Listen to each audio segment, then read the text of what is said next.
Meaning of deacon.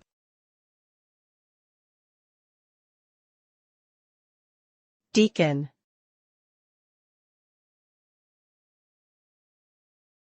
Deacon.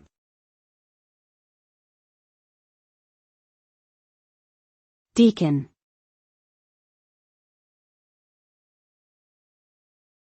Deacon.